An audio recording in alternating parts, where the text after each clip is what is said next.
होतं.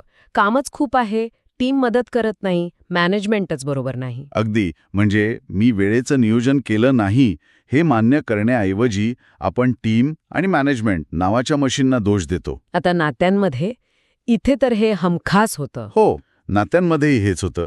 सुरुवातीपासनं काही धोक्याच्या सूचना, म्हणजे काय म्हणतात त्याला, रेड फ्लॅग्स दिसत असतात. अच्छा, मित्रमैत्रिणी सावध करत असतात. पण तेव्हा वाटतं नाही, लोकांना समजत नाहीये. आणि नंतर काही बिनसललं की सरसकट दोष दिला जातो. सगळेच लोक वाईट असतात. गुंतवणुकीचा तर विचारायलाच नको. तो तर एकदम जिव्हाळ्याचा विषय आहे. कोणीतरी सांगतो आणि आपण पैसे लावतो, पण मार्केट खाली आलं की लगेच तक्रार सुरू. काय तर म्हणे, मार्केटच खराब आहे, सगळा घोटाळा आहे. हो, कोणीही हे मान्य करत नाही की मी अभ्यास न करता चुकीच्या मशीवर बसलो. या सगळ्या उदाहरणांमधला समान धागा काय माहितीये? काय?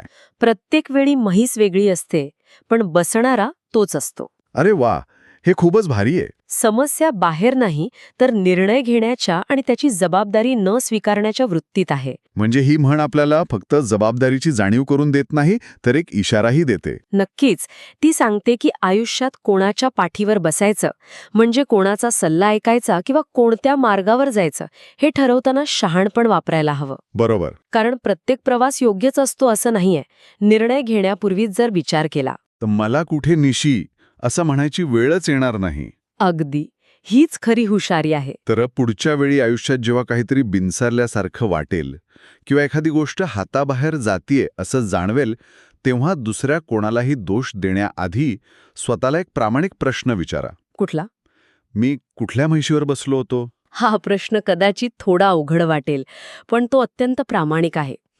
आणि जो स्वतःशी प्रामाणिक राहतो, तोच खऱ्या अर्थाने शहाणा होतो आणि चुकांमधून शिकतो. खरंच, एका साध्या म्हणीत किती मोठा अर्थ दडलाय. हीच तर मराठी म्हणींची खासियत आहे. तर जर ही म्हण तुम्हाला थोडी तरी आरशासारखी वाटली असेल, जर यात स्वतःला कुठेतरी ओळखलं असेल, तर लाईक करा, शेअर करा आणि अशाच विचार करायला लावणाऱ्या, हसवणाऱ्या पण टोचणाऱ्या मराठी म्हणींसाठी सबस्क्राईब करायला विसरू नका. हे ऐकलंय का?